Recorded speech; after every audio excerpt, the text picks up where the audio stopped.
வணக்கம் மக்களே, welcome to கொஞ்சம் உப்பு நிறைய காரம்.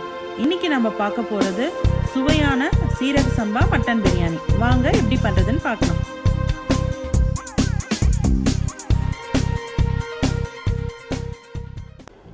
முதல்ல நம்ம மட்டனை வேக வச்சுக்கலாம். அதுக்கு தேவையான பொருட்கள் என்னென்னு பார்க்கலாம். சோம்பு, கருவேப்பிலை, தனியாத்தூள் 1 டேபிள் ஸ்பூன், மிளகாய்த்தூள் 1 டேபிள் ஸ்பூன், மிளகுத்தூள் 1 டேபிள் ஸ்பூன், ஒரு சிட்டிகை மஞ்சள், தேவையான அளவு உப்பு, இஞ்சி பூண்டு நான் இடித்து வச்சுருக்கேன். முதல்ல இதெல்லாம் போட்டு மட்டனை வேக வச்சுக்கலாம். பிரியாணிக்கு தேவையான அரிசி ஊற வச்சுக்கலாம். நான் சீரக சம்பா அரிசி எடுத்திருக்கேன். 2 கப் அரிசி எடுத்துக்க போகிறேன். 3/4 கிலோ மட்டன் எடுத்திருக்கேன். இந்த அரிசி நீங்கள் ஒரு 10 to 20 மினிட்ஸ் ஊற வச்சு எடுத்துக்கோங்க.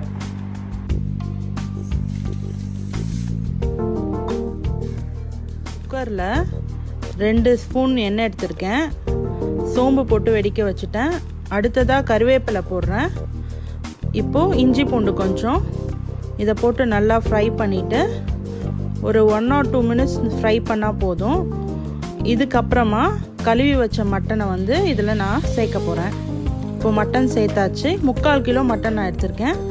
இது தண்ணி பிரிகிற வரைக்கும் நீங்கள் வதக்கிட்டே இருக்கணும். ஒரு 2-3 நிமிஷம் வதக்கிட்டு அப்புறமா பார்க்கலாம். மட்டன்லேருந்து தண்ணி வர ஆரம்பிச்சிருச்சு. இந்த ஸ்டேஜ் வர வரைக்கும் நம்ம வதக்கிட்டே இருக்கணும். இப்போ மற்ற மசாலாஸ்லாம் சேர்த்துடலாம்.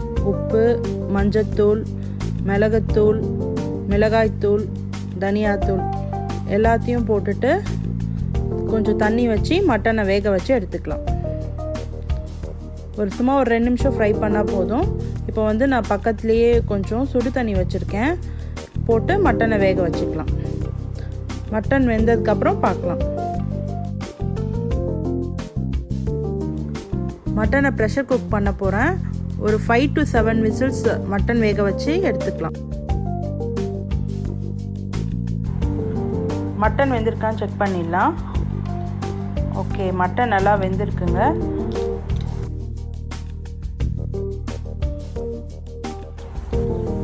இப்போது பிரியாணிக்கு ஒரு மசாலா ரெடி பண்ணிடலாம். அதுக்கு தேவையான பொருட்கள் என்னென்னு பார்த்துடலாம்.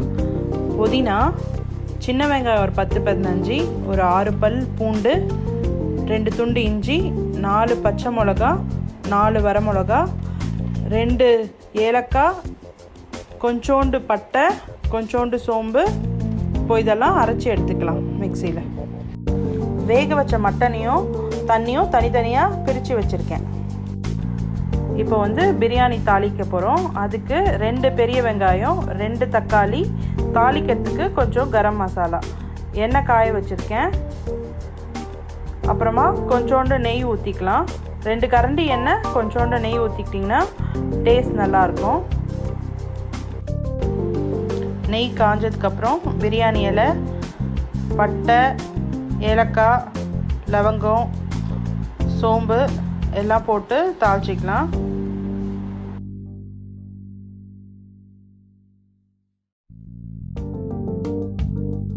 இப்போது வெங்காயம் போட்டுடலாம். வெங்காயம் கொஞ்சம் நல்லா ஃப்ரை பண்ணணும். கொஞ்சம் டிரான்ஸ்பரண்ட் ஆகிற வரைக்கும் ஃப்ரை பண்ணணும். அதுக்கப்புறமா நம்ம கொஞ்சோண்டு ஒரு கைப்பிடி அளவு புதினா போட்டுக்கலாம். புதினா போட்டுட்டு நல்லா ஃப்ரை பண்ணிக்கலாம். இப்போ வெங்காயம் வதங்கிடுச்சு. நம்ம அரைச்சி வச்ச பேஸ்ட்டை போட்டு வதக்கிடலாம். இது கொஞ்சம் நேரம் வதங்கணும். அந்த பச்சை வாசனை போகிற வரைக்கும் இது வதங்கணும். அதில் கொஞ்சம் எண்ணெய் பிரிகிற வரைக்கும் இதை நம்ம வதக்கணும். இப்போ நல்லா வதங்கிடுச்சு. இப்போ நான் தக்காளி போட போகிறேன். தக்காளி போட்ட உடனே கொஞ்சோண்டு உப்பு போட்டு இதை நம்ம தக்காளி மசிகிற வரைக்கும் நம்ம வதக்கிக்கணும். இப்போ நம்ம அரிசி வறுத்து எடுத்துக்க போகிறோம். ஒரே ஒரு ஸ்பூன் எண்ணெயோ நெய்யோ உங்கள் இஷ்டத்துக்கு ஏற்ற மாதிரி ஊற்றிக்கலாம். நம்ம ஊற வச்ச அரிசியை வடித்து வச்சுருக்கோம் இல்லையா, அதை போட்டுட்டு அந்த அரிசி பளபளப்பாக ஆகிற வரைக்கும் நம்ம வதக்கணும். இப்படி வதக்கிறதுனால நல்ல ஃப்ளேவர் வரும். அது மட்டும் இல்லாமல் உங்களுக்கு அரிசி உடையவும் உடையாது.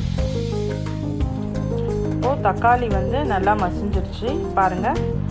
இந்த ஸ்டேஜில் நம்ம மட்டனும் தண்ணியும் தனித்தனியாக வச்சுருக்கோம் இல்லையா, அதில் மட்டனை மட்டும் எடுத்து இதில் போட்டு ஃப்ரை பண்ண போகிறோம். ஒரு 2 நிமிஷம் அந்த மசாலாலாம் கலக்கிற வரைக்கும் ஃப்ரை பண்ணானா போதும். இப்போ வந்து ஒரு கப் கர்ட் சேர்த்துக்கிறோம்.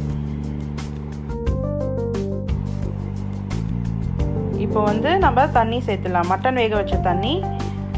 1 கப் அரிசிக்கு 2 கப் தண்ணி எடுக்கணும். நான் வந்து 2 கப் அரிசி எடுத்துருக்கறதுனால 4 கப் தண்ணி சேர்க்குறேன். இந்த தண்ணி நல்லா கொதிச்சதுக்கப்புறம் நம்ம அரிசி போட்டு மூடி வைக்க வேண்டியது தான். இது கொதிக்கிற வரைக்கும் வெயிட் பண்ணலாம். இப்போ இதை நம்ம குக்கரில் மாற்றிக்கலாம். நான் குக்கரில் மாற்றிட்டேன். தண்ணி நல்லா கொதிக்க ஆரம்பிச்சிருக்கு. தண்ணி நல்லா கொதிக்கணும் தலைப்புலன்னு. இந்த ஸ்டேஜில் நம்ம ஆல்ரெடி வறுத்து வச்சுருக்கோம் இல்லையா, அந்த அரிசியை போட்டுடலாம்.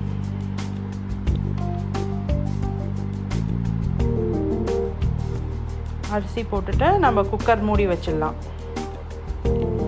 நான் வந்து ஒரு விசில் வச்சுட்டு 5 நிமிஷம் சிம்மில் வச்சேன். ப்ரெஷர் அடங்கினோன்னு எடுத்தேன். பாருங்கள், லைட்டாக தண்ணி இருக்கிற மாதிரி இருக்கும். நீங்கள் இது வந்து லைட்டாக கிளறி விட்டுட்டு திரும்ப மூடி ஒரு 5 நிமிஷம் வச்சிடுங்க.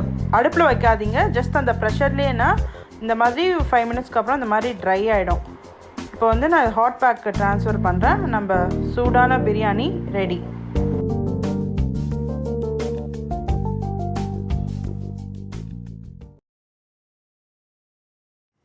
இந்த வீடியோ உங்களுக்கு பிடிச்சிருந்ததுன்னா லைக் பண்ணுங்கள், ஷேர் பண்ணுங்கள், சப்ஸ்கிரைப் பண்ணுங்கள்.